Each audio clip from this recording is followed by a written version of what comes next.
উমর রাদিয়াল্লাহু আনহু আমিরুল মুমিনিন, ইসলামের দ্বিতীয় খলিফা, রাতের বেলা তাহাজ্জুদ পড়তেন, আবার রাতের একটা অংশ অল্প একটু বিশ্রাম নিতেন, নিয়েই আবার বের হয়ে পড়তেন জনগণের খোঁজ খবর নেওয়ার জন্য।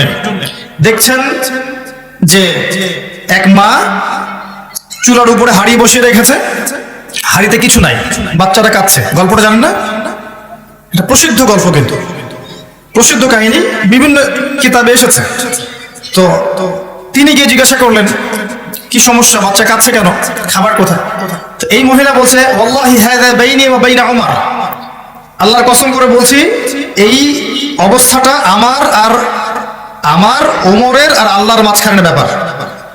মানে এ অভিযোগ করছে আল্লাহর কাছে ওমর সম্পর্কে রাদিয়াল্লাহু আনহু। সে তো চিনতে পারেনি যে এই ব্যক্তি ওমর রাদিয়াল্লাহু আনহু। কথা বুঝতে পারছেন? আচ্ছা, এবার ওমর রাদিয়াল্লাহু আনহু একটু ভয় পেয়ে গেলেন, মানে বিচলিত হয়ে পড়লেন যে আমার ব্যাপারে আল্লাহর কাছে দাবি রাখলে তো সমস্যা না।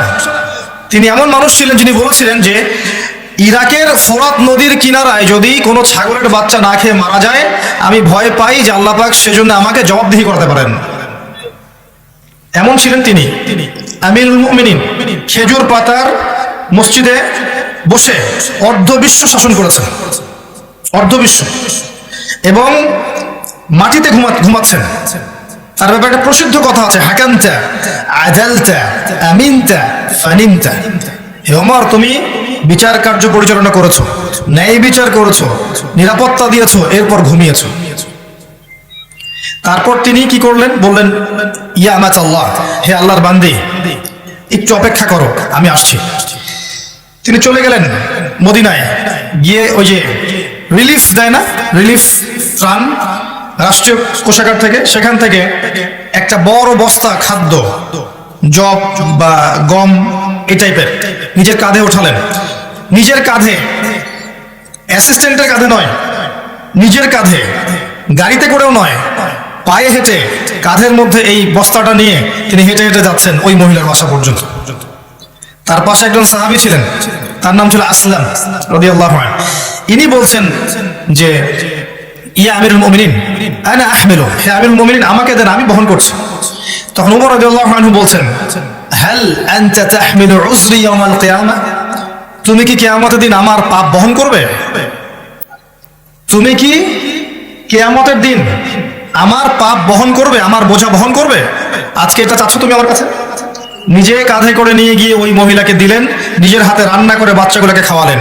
এরপরে গিয়ে আল্লাহর কাছে কেঁদে কেটে দোয়া করলেন, আল্লাহ, তুমি আমাকে যে দায়িত্ব দিয়েছো, আমি হয়তো দায়িত্ব পালন করতে পারছি না, তুমি আমাকে ক্ষমা করে দাও।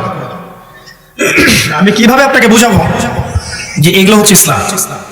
ইসলামের এই সৌন্দর্যগুলো দেখে হাজার হাজার অমুসলিম ইসলাম কবুল করেছে। ইসলাম তরবারির জোরে ছড়ানো হয়নি, মানুষকে জোর করে, বোমাবাজি করে, সন্ত্রাসবাদ ছড়িয়ে এভাবে ইসলামের প্রচার হয়নি, কখনো হবেও না ইনশাআল্লাহ। ইসলাম এভাবে সৌন্দর্য দিয়ে পরিচিত হয়েছে, ন্যায় বিচার দিয়ে, আদালত আমানত দিয়ে, মুসলিমদের তাকওয়া পরহেজগারীদের চরিত্র দিয়ে। এখন এই যুব সমাজের চারিত্রিক এই অধঃপতনের দিকে তাকান, এরা কি আসলে সেই উম্মার সদস্য? আদৌ কি আমরা ওমর রাদিয়াল্লাহু আনহুর উত্তরসূরি, আবু বকর, ওসমান, আলীর উত্তরসূরি, খালিদ বিন ওয়ালিদ, তারিক বিন জিয়াদ, যায়েদ ইবনে হারেসা, জাফর ইবনে আবি তালেব, আব্দুল্লাহ বিন রওয়াহা, তাদের অনুসারী, বদর এবং উহুদের সাহাবীদের মতো আমরা? আমাদের উচিত নিজের চেহারা আগে আয়নায় দেখা, কারণ প্রত্যেকটা নফসকে মৌতের স্বাদ গ্রহণ করতে হবে।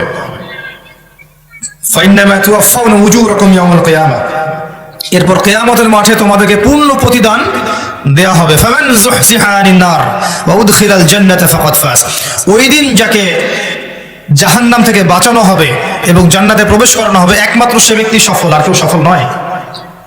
তাই আমি যুব সমাজকে আমার হৃদয়ের অন্তঃস্থল থেকে অনুরোধ করব, এই যে সময় নষ্ট করা, অহেতুক পড়াশোনায় ফাঁকি দেওয়া, আপনার ইসলামের বেসিক জিনিসগুলো না শেখা, কোরআন হাদিস না পড়া, রোজা না রাখা, নামাজ না পড়া, কোরআন তেলাওয়াত না করা, আল্লাহর জিকির আজগার না করা, সারাটা দিন এই যে ফেসবুকিং, ইউটিউবিং, আপনার পাবজি, আপনার টিকটক, এই যে আপনার কি আছে, এই যে পর্নোগ্রাফি, আপনার অশ্লীল সাইটগুলোকে ভিজিট করা, মেয়েদের সাথে চ্যাটিং করা, গার্লফ্রেন্ডের সাথে ডেটিং এ যাওয়া, জিনা করা, মাদক দ্রব্য সেবন করা, এই যে পশ্চিমাদের নোংরা সংস্কৃতিতে অভ্যস্ত হয়ে গেছেন। আল্লাহর ওয়াস্তে এখান থেকে তওবা করে ফিরে আসেন। ফিরে আসেন, আপনার জন্য দুইটা সুসংবাদ। একটা হচ্ছে নবী সাল্লাল্লাহু আলাইহি ওয়াসাল্লাম বলেছেন, কিয়ামতের মাঠে আল্লাহ পাক 7 শ্রেণীর মানুষকে আল্লাহর আরশের ছায়ায় ছায়া দিবেন, যেদিন ওই ছায়া ছাড়া অন্য কোনো ছায়া থাকবে না। তার মধ্যে এক শ্রেণী হচ্ছে যে যুবক সমাজ বা যুবক শ্রেণী, যুবতীও পর্বের মধ্যে, যারা তাদের যৌবনকালটাকে আল্লাহর রাস্তায় বিলিয়ে দিয়েছে। মনে রাখবেন, বার্ধক্যে গেলে মৌতের ফিকির সবার হয়, বার্ধক্যে গেলে সবারই মৌতের ফিকির হয়, কিন্তু ওই বার্ধক্যে গেলে এখনকার গোল্ডেন টাইমটা কখনো ফিরে আসবে না, কোশ্চিন কালে আপনি সময়টা ফিরে পাবেন না। আরেকটা হচ্ছে যে আল্লাহ পাক সেই যুবককে দেখে বিস্মিত বোধ করেন, যেই যুবক তার প্রবৃত্তির চাহিদাকে দমন করেছে এবং যৌবনকালটাকে আল্লাহর পথে দিয়ে দিয়েছে। যুবক বয়সের ইবাদতের এত মূল্য আল্লাহর কাছে, এত মূল্য যে এই সময়টাতে মানুষ যা ইচ্ছা তাই করতে পারতো, কিন্তু যুবক শ্রেণী আল্লাহকে ভয় করে, তার রাসূলকে ভালোবেসে, রাসূলের সুন্নাহগুলোর উপর আমল করলে, নামাজ পড়লে, রোজা রাখলে, তাহাজ্জুদ পড়লে, জিকির করলে, সৎ কাজের আদেশ করলে, অসৎ কাজে নিষেধ করলে, জ্ঞান অর্জন করলে, তিলাওয়াত করলে, এক কথায় ন্যায়ের পথে থাকলে আল্লাহ পাক অফুরন্ত নেকি পুরস্কার দিবেন ইনশাআল্লাহ তাআলা। আর মনে রাখবেন প্রিয় ভাইরা, দুনিয়ার জীবনে আমরা যাদেরকে নিয়ে বসবাস করি আর কি, প্রকৃত অর্থে তারা আমাদের আপন নন। আমাদের প্রকৃত আপন সত্তা হচ্ছেন আল্লাহ রাব্বুল আলামিন। আল্লাহর চেয়ে আপন আপনার কেউ নেই পৃথিবীতে। তো সেই আল্লাহকে আপন করে নেন, আপনি বুদ্ধিমান। আল্লাহকে বাদ দিয়ে অন্য সব কিছুকে আপন করে নেবেন, আপনার মৌতের পরে আপনাকে এরা ভুলে যাবে। আপনার মৃত্যুর পরে এরা আপনাকে খুব বেশি দিন মনে রাখবে বলে মনে হয় না, রাখলেও বছরে বছরে একদিন, কিন্তু আল্লাহ রাব্বুল আলামিন একটা মুহূর্ত আপনাকে ভুলে থাকবেন না। একটা হাদিস মনে পড়লো যে আল্লাহ পাকের কাছে 100টা রহমত আছে, মানে 100 ভাগ রহমত আছে, দয়া আছে, ভালোবাসা আছে। তার মধ্যে 1 ভাগ তিনি সৃষ্টি জগতের মধ্যে দিয়েছেন। ওই যে গাভী তার বাচ্চাকে চেটে পরিষ্কার করে না, কুকুর তার বাচ্চাকে দুধ খাওয়ায় না, ওই 1 ভাগ রহমতের জন্য, 1 ভাগ দয়ার কারণে। বাকি 99 ভাগ রহমত আল্লাহ পাক তার নিজের কাছে রেখেছেন, যেটা দিয়ে তিনি কিয়ামতের মাঠে বান্দার প্রতি রহম করবেন। আমরা আল্লাহর রহমত পাবো ইনশাআল্লাহ। প্রয়োজন হচ্ছে তওবা করে ফিরে আসা। পাপ হবেই ভাই, জীবনে চলতে গেলে পাপ হবেই, উঠতে বসতে চলতে ফিরতে পাপ হতেই থাকবে, কিন্তু তওবাও হতে থাকবে ইনশাআল্লাহ। যত পাপ তত তওবা, যত পাপ তত তওবা।